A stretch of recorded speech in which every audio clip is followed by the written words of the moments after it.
This is Nightline and I'm Liyana Hassanel. News making the headlines. Malaysia climbed 5 spots to 27th in world's most competitive economies. And government rules out pegging the ringgit.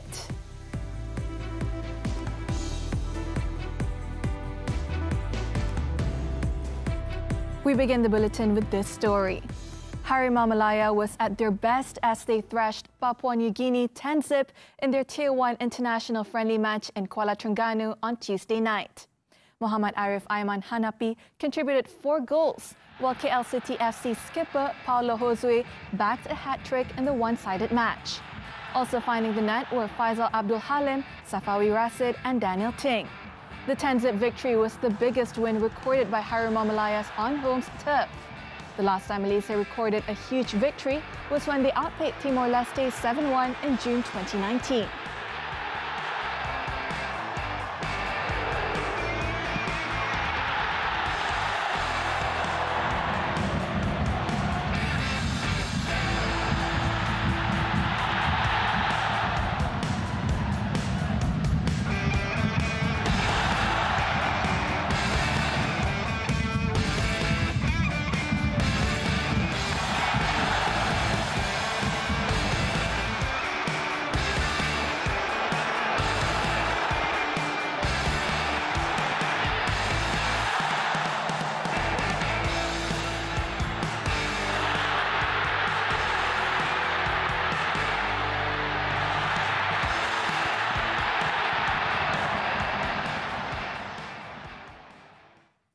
Our headlining story. Malaysia now ranks 27th in the world's most competitive economies, up from 32nd in 2022. According to IMD's World Competitiveness Centre, WCC, Malaysia's strength areas where it performed well were prices, basic infrastructure and tax policies. However, the country's main challenges this year in terms of becoming a more competitive economy are talent development, digitalization and regulatory reforms for ease of doing business and sustainable development. Malaysia also needs to make improvement in terms of business legislation, education and societal framework.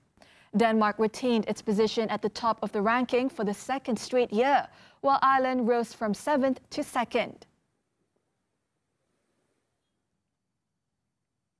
Now, economists believe the improved position in the World Competitiveness Ranking 2023 shows that Malaysia's economy is seeing stronger growth. However, moving forward, the country's growth needs to be translated into improved productivity to ensure higher income for the people. This year, the global economy continued to be challenging, and Malaysia will face lower demand for its export compared to last year. Therefore, there is a need to explore new markets as well as setting new industries such as the whole ecosystem of renewable energy and rare earth elements. To further enhance its competitiveness, Malaysia needs to continue developing high-skilled talent in emerging industries, pressing forward with digitalization and automation, reforming the government and state policies and regulation for ease of doing business, both at national and subnational levels, and supporting sustainable development. In addition, the country also needs to focus on improving business legislation, education policies, and societal framework.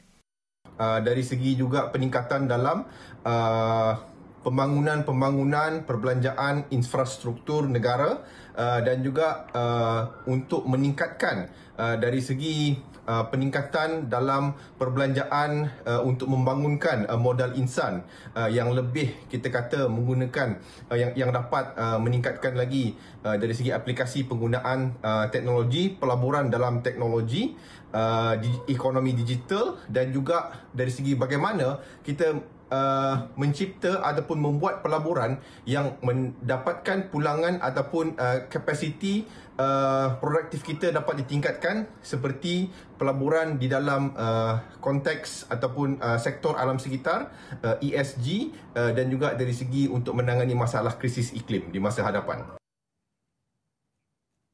Datuk Sri Anwar Ibrahim is confident that newly appointed Bank Negara Governor, Datuk Sheikh Abdul Rashid Abdul Ghaffar, is capable of continuing a sustainable and stable monetary policy. The Prime Minister has also placed his full faith in Datuk Sheikh Abdul Rashid to face the current challenges and create a new thrust for the country. Datuk Sri Anwar said this following a meeting with the BNM Governor at the Prime Minister's office on Tuesday. Datuk Sheikh Abdul Rashid will assume the position of Governor from Tan Sri Nur Syamsiah Muhammad Yunus, who completes her 5-year term on June 30th. Datuk Sri Anwar also thanked Tan Sri Nur Syamsiah for her service in guiding BNM, especially when the country was going through difficult and bitter moments during the COVID-19 pandemic. The government reiterated its stand not to peg the ringgit in dealing with its weakness compared to the US dollar due to its adverse effects on the rakyat. First Deputy Finance Minister Datuk Sri Ahmad Maslan said pegging the ringgit would cause Malaysia to lose the ability to continue its monetary policy. Kita akan kehilangan keupayaan untuk meneruskan dasar monetary kita sendiri. Sebagai contoh, jika OPR kita sekarang ini 3.0, OPR Amerika 5.25. Jika kita tambat nilai ringgit kepada USD RM3.80, OPR kita perlu dinaikkan kepada 5.25. Alangkan OPR kita 3.0 pun rakyat sudah merasa amat tidak selesa. He added that Malaysia would need high international reserves to maintain the pegging at the set value. Capital flow control also will not be free because the entry and exit of foreign investment into the country will be controlled. He also stressed that the pegging will have a negative impact towards the country's competitiveness. For Rafizi Ramli, it is not sustainable for the government to intervene on defending the ringgit for the short term. The Economy Minister said it is better for the government to make use of the fund to build the economic capacity and infrastructure. Where it matters most. And where it matters most in the long run is building the economic capacity through infrastructure and through the plans, and not a short-term measure to defend ringgit. After all, it's not as if that we have humongous reserve that we can do like some other countries. We don't, and we have to accept it. So if we were to decide, if we were to spend katakanlah 10 billion, where do you spend this 10 billion best? Do you intervene in the market or do you build more schools? He added that the market expected to respond strongly once the market sees the results from the government policy by year-end. This includes the saving from retargeting subsidy on electricity, as well as the government's aim to reduce Malaysia's fiscal deficit to 5%.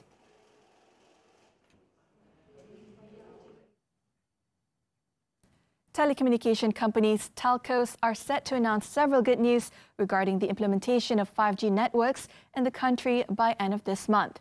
Communications and Digital Minister Fahmi Fadzil said all the telcos have already signed access agreements to enable them to provide 5G services after network coverage reached 62.1% nationwide as of May.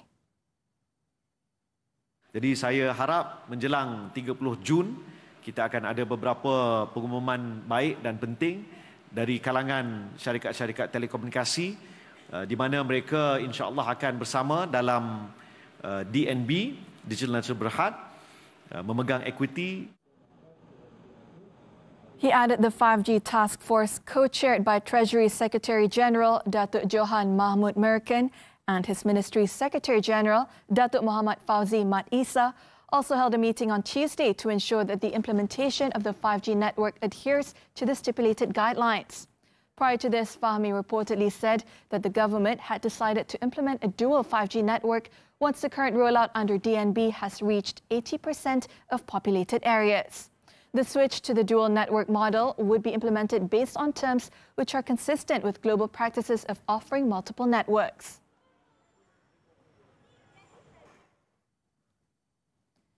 The Health Ministry MOH will immediately fill the vacant posts of contract doctors in government clinics and hospitals. following the absorption of nearly 4,000 contract doctors into permanent positions. Its Minister Dr. Zaliha Mustafa said that immediate measures were taken to avoid shortage of medical officers as well as to ensure the smooth running of the National Health Service. Jadi bila dia masuk penempatan, dia daripada daripada houseman kepada MO, jadi tentu ada penggantian selepas pada itu. Jadi insya-Allah semua tu kita akan pertimbangkan, ya. Jadi jangan bimbang, kemaslahatan petugas kita akan ambil perhatianlah. Dr. Zaliha said this to reporters after officiating the 2023 National Know Your Medicines Conference in Putrajaya on Tuesday. She was responding to the statement issued by Hartal Doctor Contracts on Monday, which said that vacancies in government clinics and hospitals would disrupt the smooth running of the country's health services. She also said that the Cabinet on April 1st agreed to establish a high-level committee, which would consist of representatives from several ministries and agencies, to address the contract doctors issue. Dr. Zaliha added the committee had also conducted a series of engagements, including with the Malaysian Medical Association, MMA, to look into issues concerning contract doctors from all angles. However, the findings have yet to be presented to the Cabinet. The Education Ministry has denied the allegations that the national average grade for the 2022 Sijil Pelajaran Malaysia SPM examination were lowered. Its Minister Fadlina Siddiq stressed that every marking done must be according to the merits and standards that have been used before. Tak betul lawan tu. Kita ada standard kita dan kita cukup jaga standard itu dan kita harus berlaku adil dalam konteks apabila pemarkahan ini dibuat, dia haruslah mengikut merit dan standard yang telah pun kita guna pakai selama ini. Okey? Alright. Next. Ini ada Menteri Pendidikan. Fadlina said this in her response to the issue regarding the marking analysis of the SPM that went viral on social media, which had attracted attention and caused disputes among the public. On another note, she said her ministry has maintained its position for Bahasa Melayu and history to remain as mandatory past subjects in the SPM.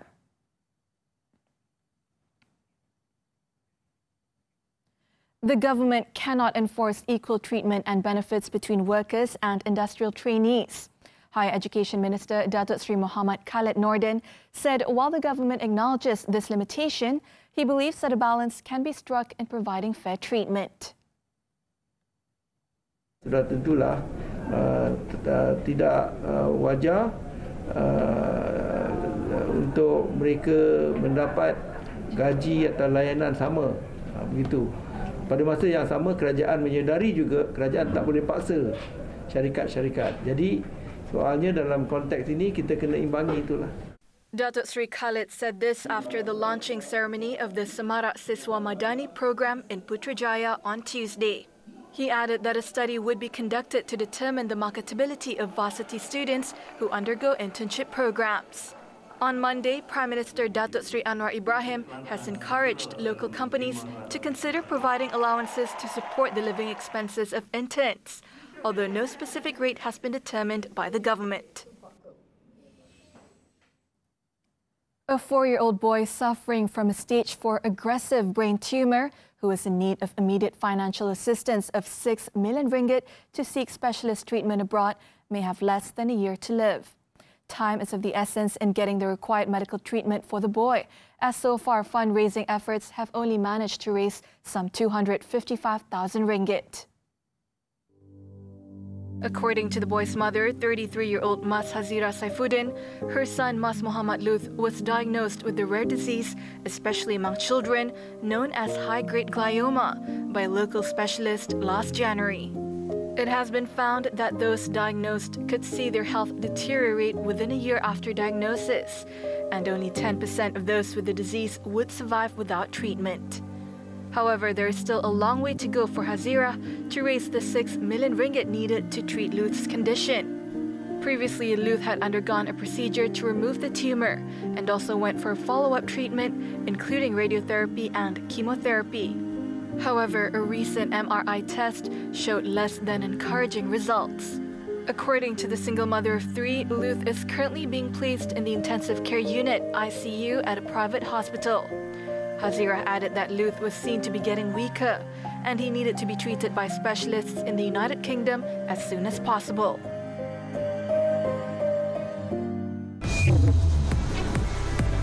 Man charged over restaurant's axe attack.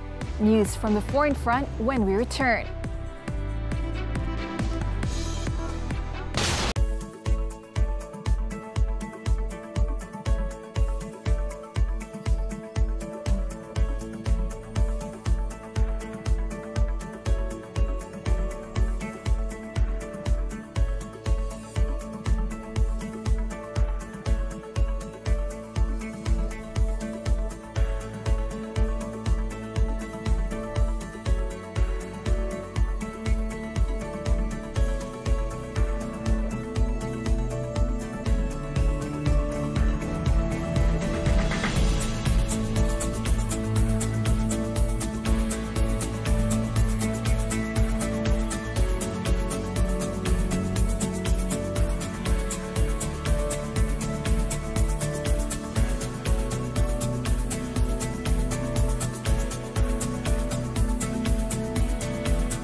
Welcome back. Singapore for the first time became the most expensive city for goods and services for wealthy people, overtaking Hong Kong, London and New York. According to Julius Baer's Global Wealth and Lifestyle Report released on Tuesday, costs and essential health insurance in Singapore are 133% and 109% more expensive than the global average, among 12 consumer goods and 8 services that reflect the spending patterns of high net worth individuals.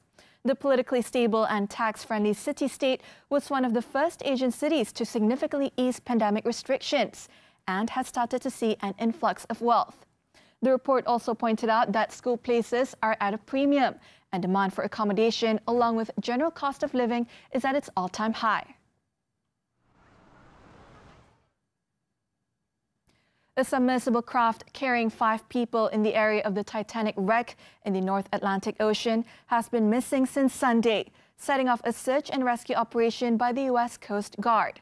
The Coast Guard confirmed on Monday it was searching for the vessel after the Canadian research ship MV Polar Prince lost contact with the submersible during a dive about 1,450 kilometers east of Cape Cod, Massachusetts, disappearing in a portion of the ocean with a depth of roughly 4,000 meters.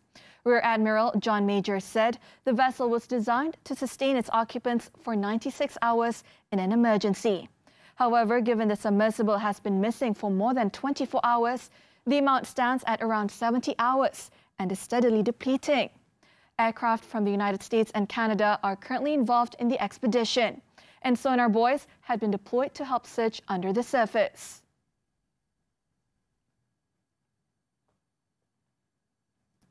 In New Zealand, a Chinese national was charged on Tuesday after allegedly attacking diners with an axe-like weapon at 3 restaurants, injuring 4 people. Officials said the man was charged with wounding with intent to cause grievous bodily harm. The 24-year-old man was arrested at the scene before appearing at North Shore District Court on Tuesday, where he was granted interim name suppression. It was earlier reported that the man went into 3 Chinese restaurants in the North Auckland suburb of Albany and started randomly attacking people with an axe at about 9 p.m. local time on Monday. Police did not give a motive for the attack.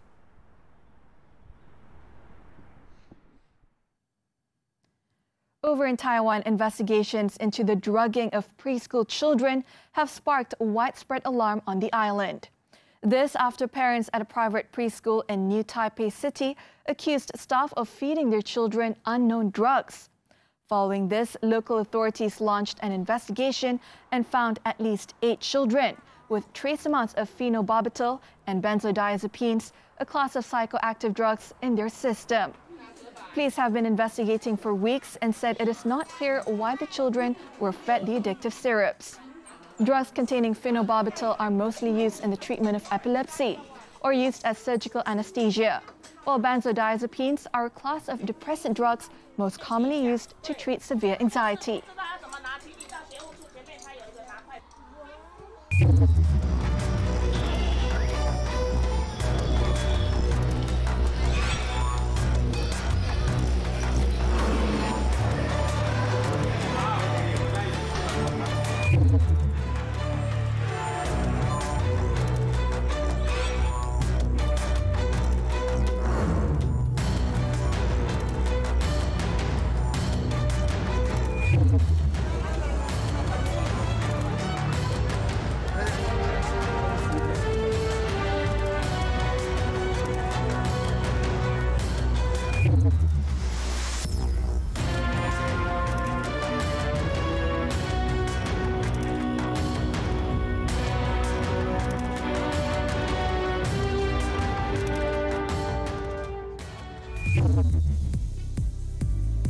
KBS refining measures to introduce esports in schools. Details after this breather.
Sports now. The Youth and Sports Ministry is refining measures to introduce esports as part of sports activities in schools. Its Minister Hannah Yeoh, however, said the matter was still at a preliminary stage and would take into consideration the needs of and potential of esports to be widely developed in these educational premises. Saya faham dengan adanya kategori sukan yang baru yang telah digazetkan, okey, sudah mula akan ada perbincangan di peringkat akar undi, okey, untuk mereka wujudkan pertandingan-pertandingan kecil di peringkat sekolah. Okey, so pembaharuan itu untuk senaraikan sebagai sukan itu adalah satu pengiktirafan yang penting, di mana sekarang di peringkat akar undi mereka boleh berjalan yang organik. Okay, so kita tengok, kita pantau dulu. Yeoh said this at the launch of the National Esports Development Guidelines, NESDEG, at the ESI Hub in Puchong on Tuesday. She also said steps to introduce esports would be intensified with the hosting of various tournaments after it was confirmed that esports would make its debut in the Malaysia Games in Sarawak in 2024. Meanwhile, the NESDEG will serve as a guide to all stakeholders relating to more effective governance, rights and responsibility among esports enthusiasts and industry players. It also covers various important scopes for the development of a safe, energetic, inclusive and sustainable esports ecosystem, including the management of player contracts, the governance and management of esports events, the the monitoring and protection of children, a code of conduct and ethics, as well as guidance on esports career paths.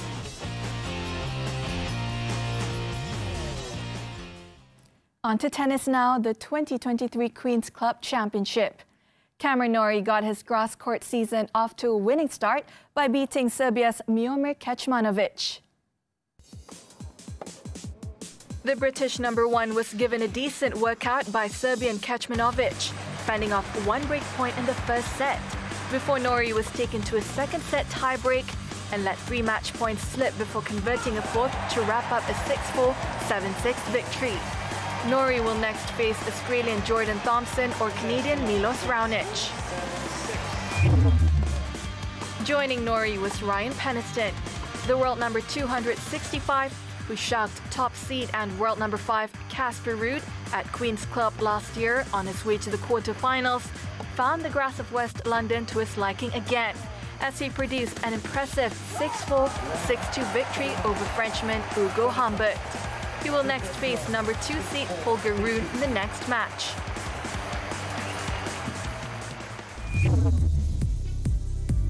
When we return, police seize drugs worth 47 million ringgit. Don't go away.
Sarawak police recorded their biggest drug haul in the state to date, with the seizure of 768.5 kilograms of drugs, estimated to be worth 47.2 million ringgit. The drugs were seized in 5 raids conducted by Bukit Aman and Sarawak Narcotics Crimes Investigation Departments and CID in Miri on Sunday. Bukit Aman NCID Director Datuk Sri Muhammad Kamaruddin Makdin said 3 local men aged between 28 and 37 suspected to be involved in drug trafficking were also nabbed in the operation. The seizure comprised 686.7 kilograms of ketamine, 81.8 kilograms of ecstasy, and 1.15 grams of Airman 5 pills, which could cater to over 2.5 million drug addicts. Police also seized a car valued around 80,000 ringgit, 2,800 ringgit cash, and jewelry worth 1,957 ringgit. It was learned that a distribution syndicate in Sarawak used courier services to smuggle in the drugs from Brazil and Taiwan for the local market. The syndicate has been active since February this year, and investigations are underway to track down the remaining members of the syndicate. The 3 suspects detained also tested positive for drugs, and 2 of them had previous records for drug and crime-related offences. They have been remanded for a week from Monday to facilitate investigations under the Dangerous Drugs Act. Police are seeking 2 local men who allegedly assaulted a convenience store worker before proceeding to take a selfie with the victim in Semenyih, Selangor on early Tuesday morning. Kajang District Police Chief Assistant Commissioner Muhammad Zaid Hassan said a police report on the attack was made by the 17-year-old victim an SPM school leaver on the same day at 7:43 a.m. Based on initial investigations, police said the suspects, who were believed to be drunk, had entered the convenience store to buy drinks at around 5 a.m. One of the suspects then took 3 umbrellas without paying. The victim then told off the suspect, and an argument ensued between them, which led to the attack. A CCTV footage of the incident also went viral on social media. In the 1.5-minute viral video, the suspect can be seen punching and kicking the victim in the face, and then took pictures of the injured victim lying on the ground. One of the suspects also took a selfie with the victim, who was bleeding from the nose. The victim was taken to Kajang Hospital for treatment, and the case is being investigated under the Penal Code for committing robbery and voluntarily causing hurt.